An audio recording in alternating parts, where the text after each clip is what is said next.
The following podcast is sponsored by Structure Tech. Welcome, everyone. You're listening to Structure Talk, a Structure Tech presentation. My name is Bill Ulrich, alongside Tessa Murray and Reuben Saltzman. As always, your three-legged stool, coming to you from the Northland, talking all things houses, home inspections, and anything else that's rattling around in our heads.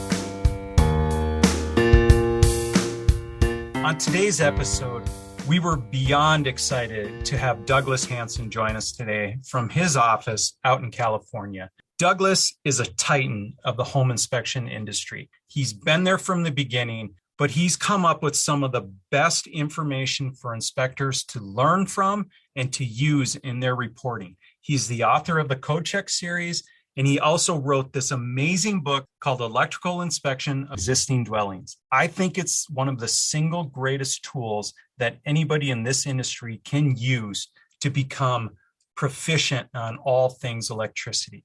We got to spend more than an hour and 20 minutes picking Douglas's brain. It was an absolute treat. He has done so much for this industry. I hope you enjoy the conversation as much as we enjoyed having the conversation. We have Douglas Hansen with us, author, inspector, well known for the work he's done in the home inspection world, particularly with Code Check. And my favorite book as it pertains to this industry, which is Electrical Inspections of Existing Dwellings. I think this is the most wonderful piece of literature I've ever run across as it pertains to electricity from the chair that we sit in. So Douglas, welcome. We are so happy to have you here today and to be able to pick your brain. Well, it's great to be here and to be with you. I've always had the utmost respect for Structure Tech and the work that you folks do, and especially the way that you willingly give back to the rest of the inspection community and really, I think, enhance the profession that you're in. That's a lot coming from you. I guess we like each other. Before the show, Douglas, Bill and Tessa were just kind of asking me a few questions about you, like, well, how did he start? How did he get into this? And I said, well, let's just save it for the show. Why don't you just take us back to the beginning, and how did you get into all of this? I mean, writing and inspecting, and what's your history with houses? I started building houses in the 60s, giving away how old I am here. And my first job as a carpenter in 1964. And I didn't really pursue a formal path with it. I wasn't in the union. I wasn't in the carpenters union or anything, but I did get to build a few houses, and then took some time off, went to college, did a few other things, and became a contractor. And was a pretty terrible contractor. I thought that contracting had something to do with knowing how to build things. And I discovered that it's really more about, it's like Yogi Berra said, 90% of it is how to handle people, and the other 50% is how to handle money. So at any rate, I wasn't successful at it. And although I had learned quite a bit about it at the time, and then a friend of mine bought a house in 1980 and said that he had a termite report on the house, but it didn't really tell him what he was buying. And the light bulb went off over my head. And I just said, okay, this is what I've been doing all these years, is training to do this. And so I did my first home inspection 42 years ago, and then did that, got very involved with ASHI and CREA and with my other peers that were at the time really thought we were trying to invent the inspection profession, and then had some health issues that sort of derailed my career in the mid-90s. And so I wasn't really able to crawl under houses anymore, climb on roofs and so forth. So I had a couple of other jobs. I worked for an engineering firm for a while, and then started teaching, taught in a community college for a few years, and then began doing classes with home inspection education companies. And in 1997, I met Redwood Carden, the founder of Code Check, and he asked me to be an editor of a book that he had just contracted to write on which was the first edition of Code Check Electrical. And within a few years, he had sort of stepped aside and moved me into the leadership role on that. And we've done, I think, about 35 different editions of various Code Check books since then. Wow. And we're working on a big one right now on the 2021 codes. Oh, so can't wait. That gets us up to date. Yeah. I did have also, I should add this. For 7 years, I worked for the city of Santa Clara, which is in Silicon Valley. And it's sort of the industrial backbone of Silicon Valley. It's where it's where companies like Intel and NVIDIA and Applied Materials are headquartered. And it's also one of the two largest clusters of data centers in the world. And it was a very interesting experience for me because I got to work as a senior inspector and supervising other building inspectors. I was the senior plans examiner for plumbing, mechanical, and electrical systems. And we had some of the largest, most complex mechanical electrical systems you can imagine in these gigantic data centers that we built. And it's a small city, but we did over $1 billion a year of construction in that city. And so it was a very good experience for me to broaden my range of understanding of the different types of inspectors and different roles that inspectors play. And I also just learned a tremendous amount more that I wished I had known back when I was a home inspector. Well, Douglas, I was going to say, of all of those experiences, working on your own, working for a municipality, teaching at the college level, which did you find most enjoyable? Teaching. No hesitation. So what drew you to teaching? Was it the young minds, or was it just knowing that you came across this information and you wished you had it sooner? Well, teaching is really, it's contact with other people. When I was first becoming a home inspector, I consulted with someone who was a career teacher, and I thought about becoming a teacher then. And I remember this person said to me, teaching is an act of love, and that if you have to really be able to transcend the material you're teaching and be able to reach the person that's receiving it.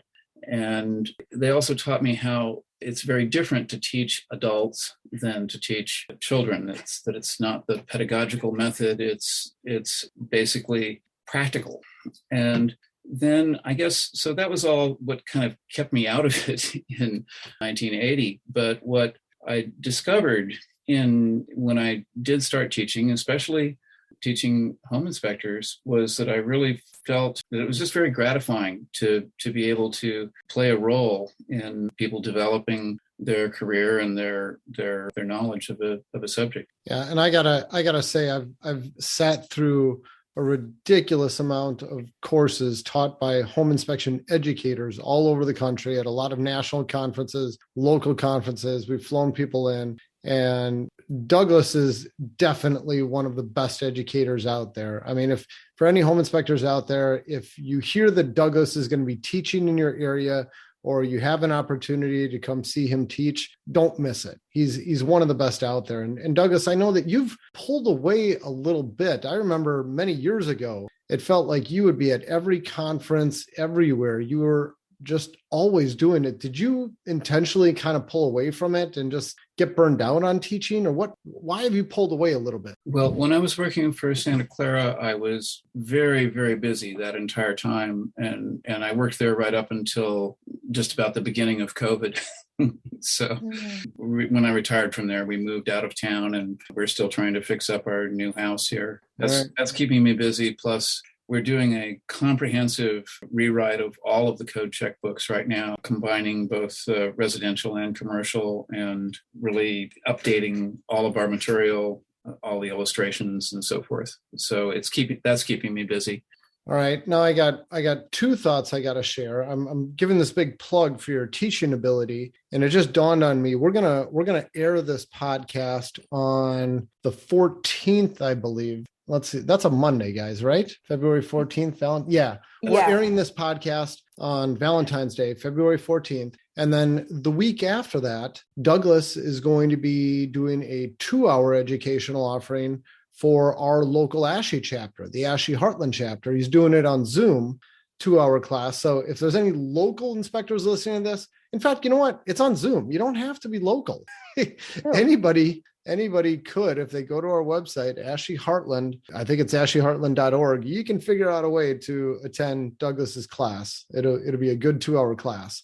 That's a plug I had to put in there for that coming up. But I would also add that it's going to be basically free. It's on Zoom, but we are encouraging everyone to make a donation. This is a benefit for a charity in the Minneapolis area. Yes, that's right. And Douglas did not want money to teach for our chapter. He said, I will do it, but I want you to have people make this donation. So that is Douglas's payment, is that we make this donation to somebody else. That's just kind of speaks to the kind of guy Douglas is. But also, we've mentioned code check a number of times. And for anybody listening, whether you're a general contractor, you're a homeowner who wants to understand the codes better, especially if you're a home inspector, I call the code check series just, this is required reading for any home inspector. It's a required tool for any home inspector, is to have the code check series. And it's all of the most important stuff in the codes. And Douglas, you can correct me when I'm done butchering a description of it, but this is how I see it. It's a consolidated booklet that gives you all of the most important stuff that you need to know. And there's different sections for building, for plumbing, for mechanical, for electrical. You can get some books that just have the most important stuff for each one of these trades. The one I've got in my hand shows the most common stuff for all the trades, but then they've got deep dives into each one of those. Like you can get just code check electrical, and it's all the most common stuff you find. And it's laid out so much easier than a code book is. And then it's got the code book references if you want to see what it actually says in your code book. So that's my version of it. Douglas, how would you describe code check? Well, it's like the Cliff Notes to the building code, but it's also concise. Illustrations. It's like building codes as comic books. Yes. Oh, good description. Yeah. And these illustrations are fantastic. They also sell these illustrations as a standalone product. You can buy all, I don't know, how many you up to now? A couple hundred illustrations? I think 319 in the current package. Okay. If you're a home inspector, you can buy this package of 319 JPEGs, and then you can use those to put in your home inspection reports. And we use these throughout our home inspection reports. When we come across certain defects, we love putting the code check illustrations in our reports because it just so clearly illustrates what's going on or what it's supposed to look like. There's a few plugs that I have to give you because it's good stuff. This makes me think of something else, Douglas, and this is something I've heard you talk about so many times. I keep saying code, and I know there's people in this profession who are home inspectors who like to say, well, we're not code inspectors, or, why would you even have a code book? Because we don't inspect a code. And I love your take on this. I want to turn it over to you. Well, codes are the language of construction standards. They're the vocabulary. It is something that inspectors need to know, but they also need to stay within their own lane in regards to that. And the thing that a code, it's actually a much harder job in some ways to do this than if you're working for a municipality. If you're working for a municipality and you see that a stair handrail is not the correct height, you have a very simple cut and dried correction notice that you can make. If you're a home inspector, you don't have it as cut and dried. You can't say this is wrong because the code says such and such. You have to understand why the code says that and what the safety factors are behind that. And you're still citing the same defect, but you're citing it for the reason that it affects the safety of your client. rather than it says something in a code book that may or may not have been in effect at the time that the house was built. So it's really more important, I think, for home inspectors to understand the reasoning behind the code than it necessarily is for a jurisdictional inspector. Douglas, can you explain the various lanes? I mean, we've heard in the past, well, we'll go in the attic and we'll find there's insufficient level of insulation, for example. And then you explain this to the client, they take it back to the builder, and the builder says, well, the municipal inspector signed off on it, so we're all good. And Bill, you're talking about new construction, right? Yeah, in general. There's different people do different jobs. And from a consumer perspective, sometimes they think inspector means everything. So can you kind of break it down for us, Douglas? I'm really glad that you asked this question, because I know that for instance, in the city where I worked, our Department of Community Development had several divisions within it. One of those was the building department, and one part of the building department is the inspectors. Another part of it was code enforcement, and another part of it was the housing department, and another part was the planning department. But say the difference between a building inspector, a housing inspector, a code enforcement inspector, and a home inspector were very, very different roles. First off, being a municipal building inspector is a political job, that it is there for public safety, and you're there to enforce that things are being built according to the code. But where that comes to play in the real world is a very different situation in terms of the tact with which things are dealt, and how existing conditions especially are addressed. I know one major jurisdiction in our state that has a city council directive that says if a building inspector is there for a specific open building permit and they walk past another egregious violation of the building code, that unless it is an immediate life safety issue, they're not allowed to say anything about it. They can't. Okay, so for instance, you walk past, you're there to do the kitchen remodel, and you see that there's a bedroom that's been chopped in half and has no ventilation on part of it, and so forth. You're not allowed to go investigate it in that city. So that's an extreme example of having to stay just very, very focused on something. But I think another thing you have to understand with it is probably up to about half of the houses that are built as one of a kind, not as tracts, in this country were built without building permits. The other thing to remember is that as far as plan review, we find that there's typically a design professional behind every commercial building that we see, that there's architects, engineers, there might be even engineers as part of the supervision and inspection process. But that's very seldom the case with single family residences. And that there are a lot of cities that don't require any plan review whatsoever for them. So that leaves it up to a field inspector who is looking at a building being built according to a set of plans that have been rubber stamped, not really approved, not really scrutinized. So it's very difficult for that field inspector to rein it all in and require that it meet all of the codes. On top of that, many of these municipal inspectors are very pressed.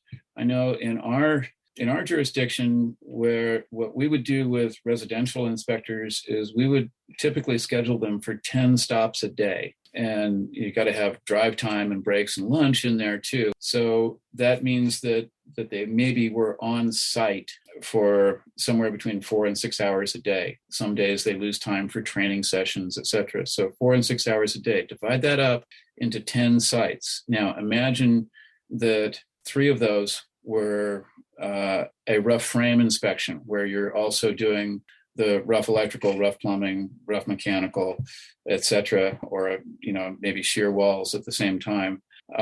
Each one of those inspections is something that by itself could take 2 hours. But you're doing 3 of those, and you're doing 7 more inspections, and you're doing this all in 4 to 6 hours. So what happens is that for And I should also mention, because it's real, that there's a lot of language issues as well, and just difficulty communicating with contractors. So what happens is that as a jurisdictional inspector, building inspector, you have to pick your battles, and you have to always sort of, in a sense, you're doing triage. And then what happens as well is you need to document what you did so that the next inspector who comes in behind you understands exactly what the status of things is and knows what to look for and so forth. Let's just fast forward that a little bit.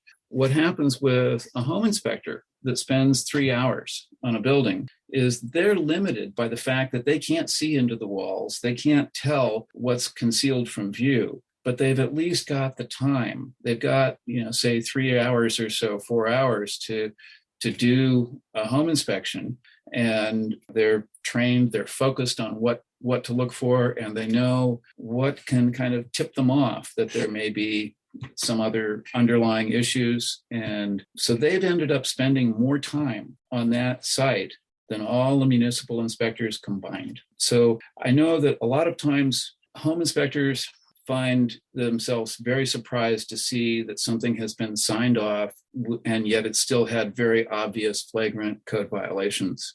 And for that, I can say, walk a mile in that inspector's shoes, and you'll understand how it got that way. On the other hand, there are a lot of municipal inspectors who resent home inspectors for precisely how they are portrayed by those home inspectors. That they hear the home inspectors talking about how these municipal inspectors maybe didn't know what they were doing or hadn't done their job right by not catching all these things. Well, what happens is you have to all work together. And I think that one of the things that's always very encouraging to me is to see home inspectors who are involved with their local code organizations and who develop personal relationships with the building officials and inspectors in their area, and can work together with them and really prioritize what happens when something is a more egregious safety issue. Now, in that regard, there's another type of inspector, which is code enforcement. Code enforcement and building inspection aren't the same thing. It's important to make the distinction between those. Code enforcement officers are people who are oftentimes called out because a job has been begun without building permits, or because somebody is working during hours that they're not supposed to be working. They've got, their saws going on Sunday morning, that kind of thing, or because of other things that they might be dragged into, such as, say, unsanitary conditions that a landlord is refusing to address, or obvious violations of zoning, such as somebody's got a car on blocks in their front yard for 6 months, that kind of thing. Sometimes the things that they have to work with are really heartbreaking cases that can happen with landlord-tenant disputes, but it also can mean that they have to go into houses where the neighbors have complained about a hoarder and that there's rats overrunning the neighborhood, that type of thing. So the difference is between the three. Let's just stick to three. There's a lot more kinds of inspectors, but let's just stick to those: code enforcement, municipal building inspectors, and home inspectors. A code enforcement officer writes citations. It's like a traffic ticket. They're a level of police enforcement, essentially. And a lot of police officers, when they retire, move into code enforcement. A building inspector either passes or fails something, and if they fail it, they write a correction notice. So that's different than a citation. A citation is, hey, you're going to pay a fine. A correction notice is just, thank you for taking out a permit, but you've got to fix this thing before we can sign your permit off. And then with that, also a municipal building inspector, one thing that they cannot do is they can't say, well, I don't know if this is right or wrong. You better defer this to a specialist or an expert. That's not in the playbook. You either pass it or fail it. And if you fail it and you actually think it's something that is an unusual condition that requires design, part of your correction notice can say, have this section here, this issue addressed by the appropriate licensed design professional, by an engineer or something like that. But you can't say, gee, I don't understand this. Go get somebody who does. Okay. Now, a home inspector can do that. Okay. And a home inspector can do that for several reasons. A home inspector most likely does this because they've discovered something that requires really investigation by a specialist, not a generalist. Say you have you found half a dozen things that indicate to you that the electrical system has been done in a non-professional way, and you can recommend as a home inspector to refer this to a qualified electrician for further investigation and repairs. Okay, but you can't do that as a municipal inspector. As a municipal inspector, you have to say, here's what we're asking you to fix. A home inspector can. A home inspector will see a lot of conditions under which you would be recommending further investigation on something. And that is in your playbook. And it's the appropriate thing in your playbook, because you can't be the one to investigate everything in the 3 or 4 hours that you're doing your home inspection. You're there to pick up the red flags. You're there to pick out the things that say, hey, here's an area that needs further investigation and attention. So there's very, very different roles that each of these people are playing then. And like I said, I think that all of them are important. All of them require respect for other people's roles. You're staying within your role. You're not saying, for instance, such and such was a code violation or this and that. You're saying this is a safety issue or this is something that needs to be fixed. When you're a municipal building inspector, sadly, you're not there to inspect quality, and you're there to see, did it meet, how can you put it? Some people will say this, that meeting the building code means that you got a D-. Okay. But you can't tell people, boy, you really had an opportunity here to get an A or a B. No, if it's a D-, you have to sign it. That's the case there. I've never had anybody lay it out like that, and that makes perfect sense. All of the work you've done with CodeCheck, do you see bridging these various, lanes and helping everybody do a better job and hopefully helping the end consumer in the process? I hope so.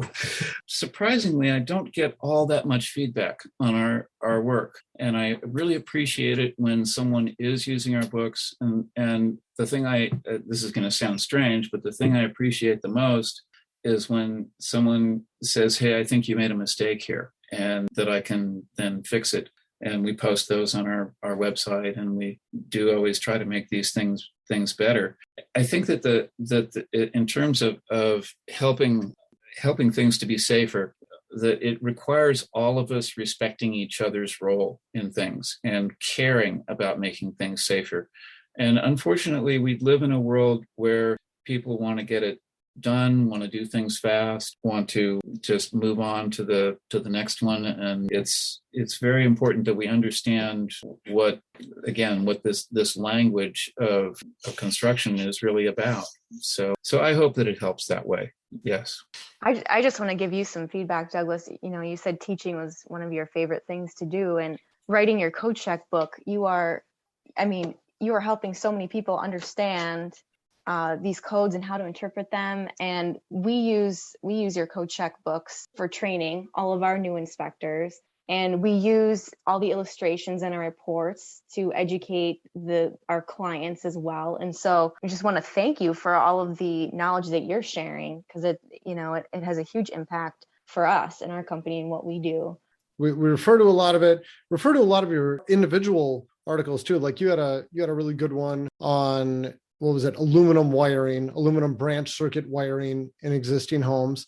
There was another one that you had done a long time ago on FPE panels, Federal Pacific Electric stab lock panels. That was another good article. I took that article down. I refer people to your article instead. Stop it. Yeah, I'm serious. I'd like to rewrite my article on FPE, because I think I contorted myself into a pretzel trying to be fair and to look at all sides of the issue on the FPE one. Yeah. And there's no point to that. Douglas. It's FPE stands for fire producing equipment. And that's the end of it. Get rid of it. All right. We're talking about that. You have to share the story. I remember you told this at one of our seminars like 10, 15 years ago. tell the story of your personal experience with an FPE panel. Oh, well. Which one? Yeah. It was the one with the wires whipping around in the air. That one. That was actually how I met Redwood Carden. It was very interesting. Oh gosh, this is gonna be because great. what we had was this home inspector had looked at this house it was in the Oakland Hills, and down in the basement there was a fused disconnect on a 30 amp circuit that was feeding a receptacle for a clothes dryer. And it was in the off position when the inspector was there. And so he said, well, I'm going to turn that on just so that I can verify that there's power available there at that clothes dryer outlet. And so he turned it on, and there was immediately smoke coming out of it, out of the switch. And so he turned it back off. But he asked permission to come back later with some specialists, with some electricians, to take a look at this after the sale was completed. And so we arranged this thing where this home inspector, and he had a couple of his colleagues, and Redwood Carden and myself were there. And we got there and the power was off. And so we tested everything with very primitive equipment. We just had a multimeter, and we couldn't find anything that indicated a short circuit at this switch that would have caused this to be smoking. And so at any rate, from the back end of it, we started turning things on. We turned on the switch. Again, it didn't do anything because the power was off. And then we turned on the breaker in the sub panel that fed it. And then we turned on the breaker in the service panel that was feeding that sub panel. And then it was time to turn on the main breaker. And I got the short straw. I turned it on, and the conductors overhead were individual open conductors. It wasn't the triplex cable that you normally see for feeding a single family residence. It was an older system with individual conductors. And so as soon as I turned on the main breaker, the entire wall that panel was in started shaking and buzzing, and it was really loud. And I mean, if you've ever heard a dead short like that, it was loud. And then I heard this bullwhip, this whistling sound. And I looked up, and overhead, that was the service wires, and they were whipping back and forth, moving about 6 feet as a result of the high magnetic fields on them from having thousands of amps of current going through them. And so I said a little prayer and turned the breaker back off, and it turned off. We were lucky. Okay. Thank goodness. Oh my gosh. So what had happened was that there was enough of a short in that switch that it didn't really, without any voltage on it, it didn't show up on our primitive little test instruments. But it carried through the branch circuit of the FPE subpanel, a 30 amp breaker there, and another 60 amp breaker that fed that subpanel, and the 200 amp main breaker that controlled everything. And they were all 3 FPE breakers, and none of them tripped with thousands of amps going through it. And also at the end of that experiment, the switch was charred wreck. So at any rate, that kind of got me thinking there might be something bad about FPE. Since then, I've taken apart a lot of FPE breakers. I've looked into some of the early designs on them. Even though they did use a lot of copper in them, some of those breakers require as many as 12 different moving parts to actually function properly in order for the breaker to trip. There's a lot of reasons that they might not. Like, for instance, they have an axle in them that has a cardboard washer around it, which, if it's been exposed to any kind of humidity, will then sort of freeze up and prevent things from moving. So there's a lot of things that can cause, that's just one of many. One of the other ones is there's a flexible fine-stranded conductor inside most circuit breakers that is part of the current path, and it has to be a flexible conductor so that it can move when the breaker handle has moved its position. And in some FPE breakers, it appears that the magnetic fields in the breaker when a short occurs would cause that to impinge on the other moving parts and keep it from moving. So I've tried to find the actual reason why these things fail, and I've just found more than one reason. It's everything. So it's sort of like what you should ask yourself is, how did it ever work? Wow. Okay, so Douglas, I have to compliment you on a couple things. The specificity of the language you used as you broke down that situation, it just must bring joy to every electrician's heart, because like nothing was said without very specific purpose in that. So thank you for the clarity in your speech when it comes to electricity. That's amazing. Thank you. And the next thing, that's why I love that book, Electrical Inspections of Existing Dwellings, so much, because they're so specific. It's so just perfectly concise. And anyway, I'm done gushing. Yeah, and Reuben, back to it is you. a long book, and in the beginning there's an index, and it covers just about every topic you can think of when it comes to electrical defects. I mean, they talk about wiring to garbage disposals. They talk about every type of wiring, securing wires, having wires exposed on surfaces, wiring in attics. It doesn't just tell you how it's supposed to be done and give you the code reference. I mean, that's what Code Check does. It's very concise. But this book expands on it, and it gives you the why that Douglas talked about at the beginning of this podcast. And it gives home inspectors the understanding of, why do we need fasteners every so often on non-metallic sheath cable? Well, it's because of this.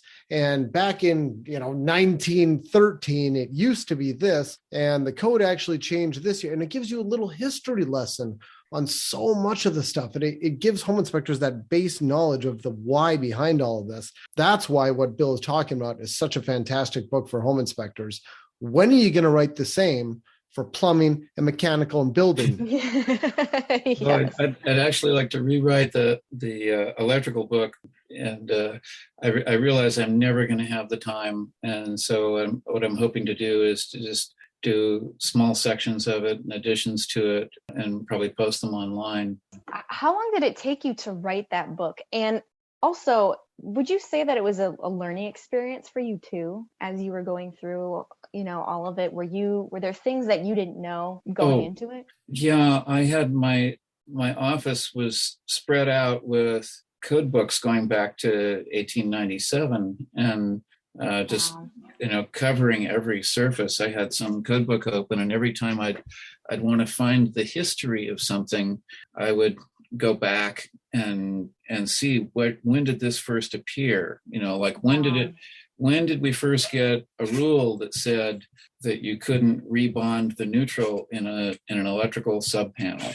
Okay, and well, I found it. It's in the 1918 electrical code, but it was the language used at the time was very different than the language we use today. And of course, the structure of the code was very different.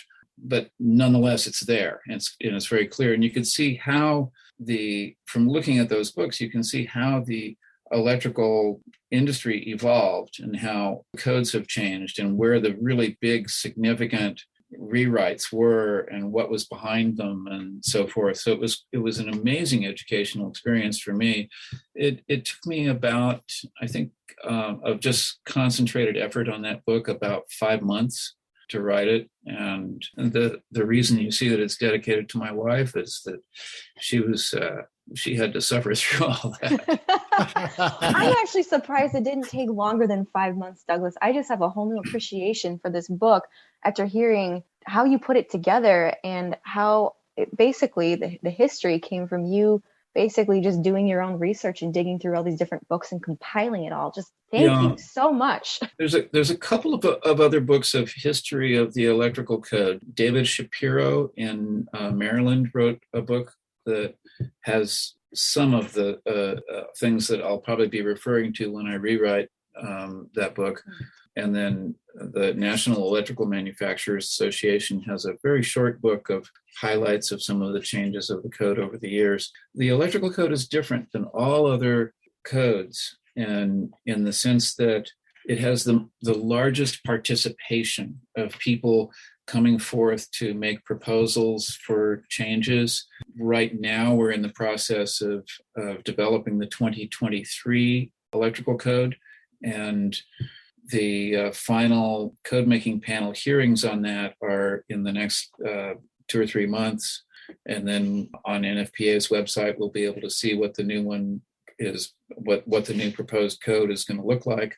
But it's done by 20 different code making panels, each of which has at least 12 people in that, and that represent all different aspects of the electrical industry. You have people from the International Brotherhood of Electrical Workers, you have people from the National Electrical Contractors Association, the National Electrical Manufacturers Association, underwriters laboratories, other testing laboratories, utilities, and special interests, the Copper Development Association, and other groups that all sit on these committees, and some of these committees have as many as 20 people on them. And then anybody in the public can make a proposal to change the electrical code. And they get about 4,000 new proposals every cycle, every 3 years. Wow. And then those committees take those proposals, they weigh them, and it takes at least a 2/3 approval of the committee for it to move forward, to be something that actually gets changed in the code.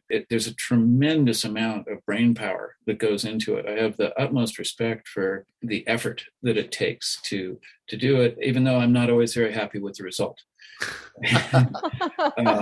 There's a lot of things that I disagree with on things. There's a section, and it's interesting. It's in one of our drawings in CodeCheck. We look at, this is a simple example. You're putting in underground service conductors. We know what the burial depth is supposed to be of the conduit, but the way that the code is worded is that you also need a warning ribbon above those conductors, so when someone starts to dig, they realize, oops, we're about to hit the utility conductors here. Well, the way the code is worded, it technically only applies if those are bare individual conductors, not if they're in a conduit. The intent of that code is, yes, this applies even if it's in a conduit. It especially applies because, somebody comes along and starts digging there, we don't want, usually those conduits are PVC, and we don't want to, be putting a backhoe through them, or a rototiller, or a pick, or whatever. And so the code should make that clear. And there's a proposal for 2023 to make that clearer, and we'll see how it comes out. Interesting. But it's funny because I have to sometimes really research things to know what did they mean here. But like I say, it's a very accessible process. You can see what everyone said. You can see where everything came from. Now, Douglas, I got to ask you a question. I'm changing the topic a little bit, but you triggered my memory with that when you talk about what did they actually mean? What's really supposed to be done here? And I sent you an email before the podcast, so you know where this is going. I'm going to write a blog post on a little known fact about deck building. Anytime you're cutting into treated lumber, those cut ends are supposed to be treated. And this is something that nobody knows about. And, just for our listeners, the way it works is when you got pressure treated lumber, the lumber is going to absorb some amount of the preservative treatment. And depending on the wood, some wood may absorb less, some may absorb more. If you go to a hardware store and you got a stack of pressure treated 2x4s and you pick them up and you're loading them on your cart, you'll notice some are going to be really heavy, some are really light. Well, it's all about how much they've absorbed. So it's not consistent, but they're all going to absorb some on all 6 sides. And once you make a cut, well, now the middle portion of it is going to be pretty much untouched. The end grain is going to be untouched by the preservative. And for any of those cut ends in the field, you're actually supposed to field treat them. That's what the code says. Now, I think most people just don't even know that exists in the code, much less, I don't think anybody's ever done this right in the history of building a deck. What is your thought on this, Douglas? It's not just decks. Yeah, I'm talking a lot about decks. Yeah, I agree. I never saw it done. There's a couple of reasons for it. One, I mentioned earlier how difficult it is to enforce a lot of things along the way, and that many times when the inspector is out in the field, sometimes those cut ends aren't exposed anymore. You can't really see what was happening. But this is only part of the problem. The bigger part of the problem is the effect of pressure preservative treated lumber on the connectors and on the fasteners. So for instance, suppose that you had a pressure treated wood sill plate above your foundation and you had your wood siding that was being, say you had plywood shear paneling going onto that wall. Well, the nails at the bottom that go into that sill plate have to be galvanized nails. When this went into the code, actually, at first, there weren't galvanized nails available that could shoot through a nail gun. There are now. So it's a different nail than what you have to use for all the rest of the plywood because it's going into that pressure preservative treated wood. But the fasteners themselves are the main thing. But a lot of times these will rust out. In the last few code cycles, they've done really good work on requiring that these either be stainless steel or have extra heavy zinc coatings on them to withstand the effect of those chemicals, because this is something that, especially with attachment of deck ledgers to a building, once those rust through and can fail, you've undermined the entire structural support. So it's very important to follow the rules for using the correct hardware, both in terms of the connectors and the fasteners, as well as this field treatment. Now, there's another reason that I think field treatment might not be followed as diligently as it should be, and that is that the application of certain chemicals can be regulated by other agencies. For instance, here in California, if you showed up with some copper naphthenate and we're going to fill up a bucket with it and dip the ends of the wood in it, you might be running afoul of our Department of Agriculture, which actually regulates those kind of chemicals. So there's an exemption that a contractor can do this in the course of their ordinary work, and if it's something that they don't need a special license to purchase. But that could be another thing that's holding people back. But the main thing that is holding people back, and Reuben, you know it as well as I do, is it takes more time. And yes. So let's skip that step. No one's going to enforce it anyway, kind of thing. But I did an experiment where I took a piece of pressure treated lumber and cut a short section of it, and buried it. And it only took a couple of years. When I dug it back up, the end of it was hollowed out. It had gone away where the pressure treatment hadn't gone through. It only went as far as how it was incised on the surface. Sure. That makes perfect sense. And, just another interesting thing, I was reading the user manual for a bottle of copper naphthenate on how it's supposed to be applied. And I was fascinated that it said either you hold the cut end dipped in this material for at least 3 minutes, or you brush it on, and you got to do 2 coats, and they need to be at least 1 hour in between coats. And then you need to let it dry for at least 24 hours before you use it on your deck. Like, what are we talking about here? They're writing instructions that nobody is ever going to follow. I think it's just crazy. Well, there's also a lot of concerns about this stuff for environmental reasons. Again, you have it on a construction site until very recently. For about 1.5 years, we had a regulation here in California that said you couldn't just dispose of that along with other construction debris, that you couldn't even dispose of any pressure-treated wood. You needed a special permit, and it had to go to a special dump. And so what was happening was the contractors who had to use pressure-treated lumber for a lot of things were then having to, you'd have to drive it 100 miles someplace to find a disposal site that could accept it. And your stuff would be inspected. If you just took regular construction debris to a construction site, you had to wait while they offloaded it off of your truck and inspected everything to make sure you didn't have any in there, that type of thing. So we now have loosened up that. Governor Newsom just signed a bill that said enough of this nonsense. Let's let these people throw away pressure treated lumber along with other things. But it was really burdensome on contractors to deal with this. So adding more of that, saying on top of that, you have to have a jug of copper naphthenate. I can understand why we wouldn't. Guys, I think we should begin to put a close on this episode. But Douglas, I know you live in California, and California gets a lot of bad raps for being overly regulatory and things of that nature. Do you think when it comes to some of these things that you were just discussing, they do a good job, or is it just too burdensome and people just don't participate? I think they do a terrific job here. I think that the building codes in California, while they might seem very burdensome, actually as accessible and clear as can be. The biggest difference of California from other states is our energy code. Nothing gets into our energy code until it can be proven to be cost effective.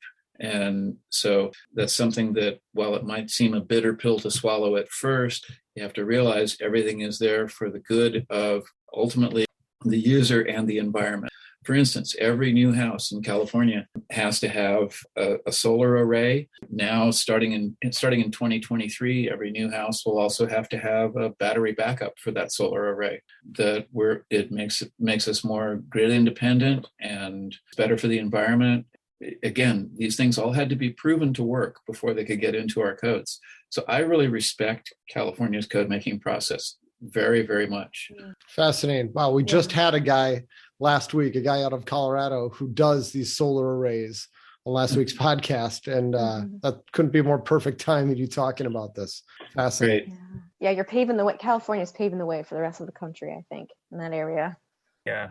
I think we can all three say that we have the highest respect for you and the work that you've done to promote, the home inspection industry, make everybody working in this industry better. So thank you for your lifetime of a commitment to this.